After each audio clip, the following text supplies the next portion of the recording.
مہربانی۔ آج جناب میرا خیال ہے جو اہم خبر ہے وہ تو یہی ہے کہ فیض حمید صاحب، آپ کے پسندیدہ former D G I S I, تو ان کی طرف سے کوئی چٹھی آ گئی ہے اس کمیشن کو جو فیض آباد دھرنا پہ کام کر رہا ہے۔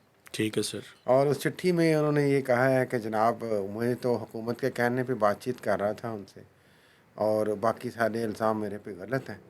میں ایک معصوم آدمی ہوں، ایک پڑھا لکھا سرکاری افسر تھا اور اپنی ڈیوٹی کر رہا تھا۔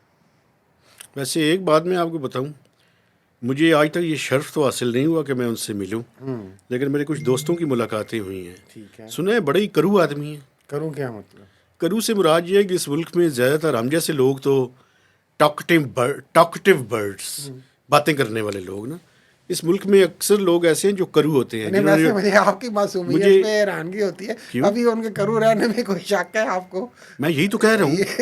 یہ جو کچھ ملک میں ہو گیا ہے، میں یہ نہیں کہتا کہ انہوں نے کیا ہے، لیکن نہ جانے کیوں 100% کی ہے۔ لوگ ان پہ الزام لگاتے ہیں۔ الزام نہیں یہ ہے سارا یہ کچھ یار، انہوں نے یا کیا پھر ہے۔ آپ وہی بات ملٹری کرتے ہیں اسٹیبلشمنٹ میں ایک بندہ خود سے کچھ نہیں کر سکتا جناب علی۔ یار، میری بات چین سنیں، ان کمانڈ کا پورا ایک سسٹم ہے یہاں پہ۔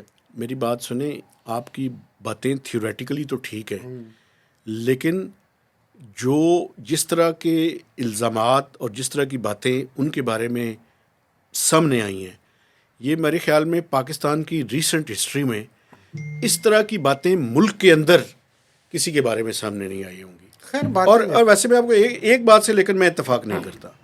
وہ بات یہ ہے کہ وہ آج کل جو کہا جا رہا ہے کہ وہ پولیٹیکل یعنی ایکٹیو ہیں پالیٹکس کے اندر، میرا خیال ہے ایسا نہیں ہے۔ چونکہ اس کی وجہ یہ ہے کہ جو آرمی کے سسٹمز کے بارے میں جانتے ہیں ان کو پتہ ہونا چاہیے کہ جو ڈی جی آئی ہے وہ اس طرح سے نہیں ہوتا کہ اس کی موومنٹ 2 سال تک یا 3 سال تک اس کے یہاں یعنی ریٹائرمنٹ کے بعد ریسٹرکٹ ہوتی ہے۔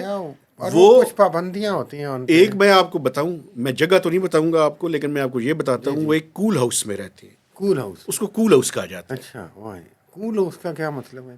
کول پیریڈ ہوتا ہے میرے خیال میں اچھا، ان کا، کہ جہاں پہ چونکہ آپ کے پاس بہت سے امپورٹنٹ سیکرٹس ہوتے ہیں جو پاکستان کی۔ Calm and cool. ہاں جی، ویسے they are always calm and cool, کوئی بھی فارمر ڈی جی ہو، he is calm and cool. اچھا وہ چکوال میں نہیں رہتے، لیکن صحیح ہے۔ وہ آرمی کا ایک تفویض شدہ گھر الاٹ ہوا ہوتا ہے انہیں، اچھا، جس میں ایک باقاعدہ سیکیورٹی اویلیبل ہوتی ہے۔ شجاع پاشا بھی وہیں رہتے؟ وہ تو چلے گئے تھے میرے خیال میں دبئی۔ اچھا، وہاں ان کے لیے کول ہاؤس وہاں بنا تھا؟ I don't know about it. آپ اس کے بارے میں اگر آپ کے پاس کوئی انفارمیشن ہے خیر یہ تو یہ مجھے بتا دیں، لیکن میرا کہنے کا مقصد یہ ہے کہ یہ جو کہا جا رہا تھا نا کہ وہ آج بھی پالیٹکس میں انوالو ہیں اور ایکٹیولی۔ میرے خیال ہے اسی چیز کو شاید کچھ لوگ کہہ رہے ہیں کہ وہ house arrest type, house arrest نہیں ہے، وہ زیر نگرانی ہے اور وہ اس طرح سے ہیں۔ بالکل بالکل۔ تو نہیں میرا، لیکن میں آپ سے یہ عرض کرنا چاہ رہا تھا کہ اچھی بات ہے ان کا بیان آیا ہے اور ان کا بیان ریکارڈ ہونا چاہیے تھا، بلکہ بہتر ہوتا کہ وہ خود میڈیا کے سامنے آتے، کمیشن میں جاتے، نظر آتے کہ وہ کس طریقے لا ابائڈنگ سٹیزن رہ گئے ہیں اب وہ۔ لیکن اس کا نتیجہ کیا نکلنا ہے یہ آپ کو اندازہ ہے؟ میں ابھی بھی یہ اس بات پہ قائم ہوں کہ ابھی اس کا نتیجہ کچھ نہیں نکلنا۔ نہیں، اس ملک میں ایک بات یہ جو تو ہے کمیشن نا بنا کہ ہوا کچھ لوگ ابو دا لا ہیں۔ جو لوگ ابو دا لا ہیں ان کا کیا نتیجہ نکلے گا؟ ان کا نتیجہ نہیں نکل سکتا۔ لیکن ایک بات آپ ذہن میں رکھیں، پروسیس بڑا امپورٹنٹ ہوتا ہے، اور یہ پروسیس کچھ چیزوں کو ریفلیکٹ اور انڈیکیٹ کرتا ہے۔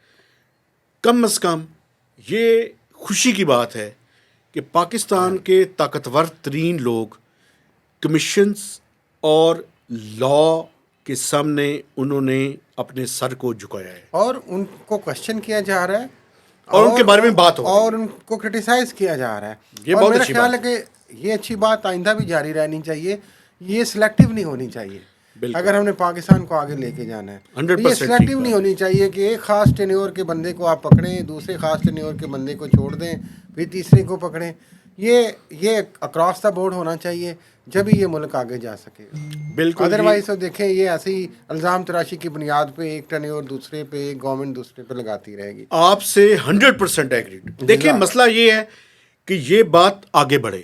آپ کو یاد ہوگا یہاں پہ میں جنرل مرحوم پرویز مشرف صاحب کا ذکر کرنا ضروری سمجھتا ہوں. سید پرویز مشرف وہ بھی سید تھے ماشاء اللہ. دیکھیں جو بھی تھا مسئلہ یہ تھا کہ ان کو لاء کے سامنے اس طرح سے پیش ہونا چاہیے تھا جس طرح سے عام آدمی پیش ہوتا ہے. سیکیورٹی کا ایشو ہے، ہم اس کو دل و جان سے تسلیم کرتے ہیں، لیکن یہ میں سمجھتا ہوں آگے کی طرف پیش رفت ہے. اور وہ پیش رفت یہ ہے کہ کوئی صحافی ہو، کوئی پولیٹیشین ہو، کوئی بیوروکریٹ ہو، کوئی جج ہو، کوئی جرنیل ہو، قانون کی نظر میں سب برابر. اصل میں ہم جو اپنی غلطیوں کوتاہیوں کو یا جو کچھ ہم نے کیا ہوتا ہے اس کو جو ادارہ جاتی اناؤں کے پیچھے یا ادارے کے پیچھے چھپ کے اس کو بچانے کی کوشش کرتے ہیں وہ نہیں ہونا چاہیے.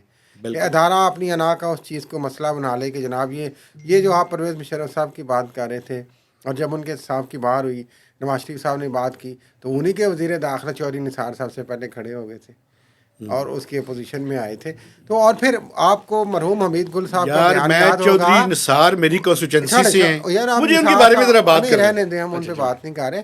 حمید گل صاحب مرحوم بلکہ ڈی جی آئی ایس آئی فارمر مڈنا، انہوں نے کیا کہا تھا کہ اب ایک آرمی چیف کا احتساب ہوگا. اور یہ جو فوج کی انا ہے، یہ ادارہ جاتی انا اور ایگو ہے، یہ اس کو بھی میرا خیال ہے کہ تھوڑا سا ہمیں دیکھنا چاہیے کہ یہ کیا ملک کے استحکام سے بڑھ کر ہے کہ نہیں. ایک ویسے میں آپ کو بتاؤں، چلیں یہ فوج تو بہت ہی طاقتور ادارہ ہے نا، وہ تو آپ کو پتہ ہے کہ ہم باقیوں کے بارے میں تو نہیں، ہمیں اپنی جو پروفیشن ہے اس کے بارے میں کسی ٹائم نہیں بات کرنی چاہیے کہ یہ صحافی جو ہیں یہ اپنے آپ کو کیا سمجھتے ہیں، کیا خیال ہے. چھوٹے چھوٹے خدا بنے ہوئے ہیں کئی صحافی. بالکل. تو ان کے بارے میں کسی ٹائم میں آج بھی آپ سے یہ ڈسکس ہم آپس میں کر رہے تھے کہ جرنلسٹ کے ڈوز اور ڈونٹس پہ کسی دن ہم آپس میں بات کریں.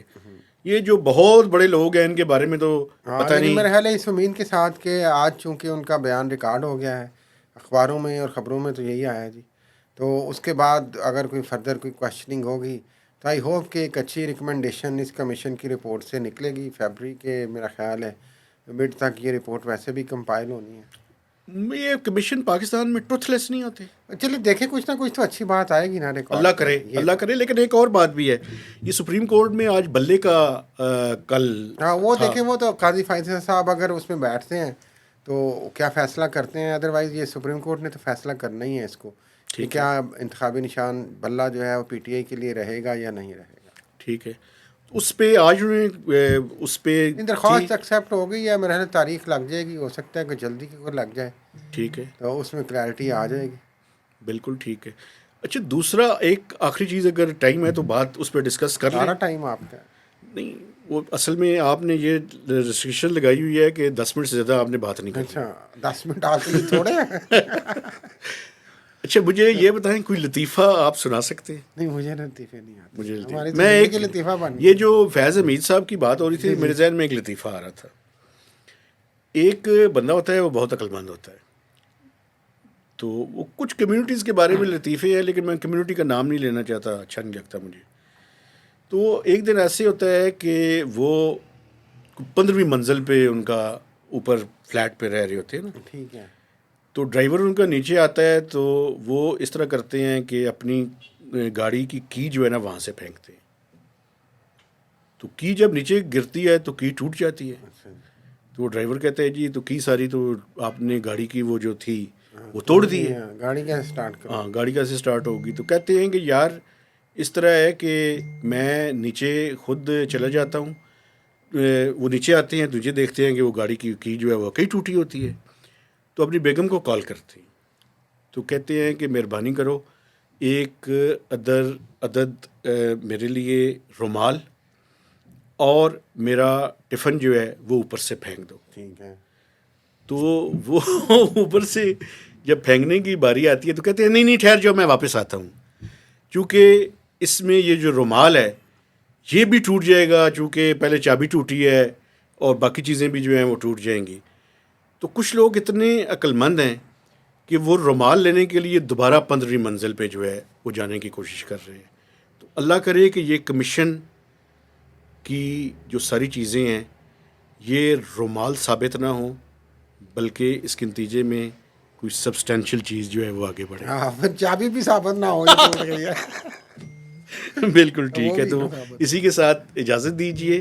آپ سے گزارش ہے کہ آپ نے میکسیمم لوگوں کے ساتھ شیئر کرنا ہے یہ ہمارا جو ایفرٹ ہے, اور چینل کو سبسکرائب بھی کرنا ہے اور لائکس بھی دینے ہیں. تو اجازت دیجیے. خدا حافظ.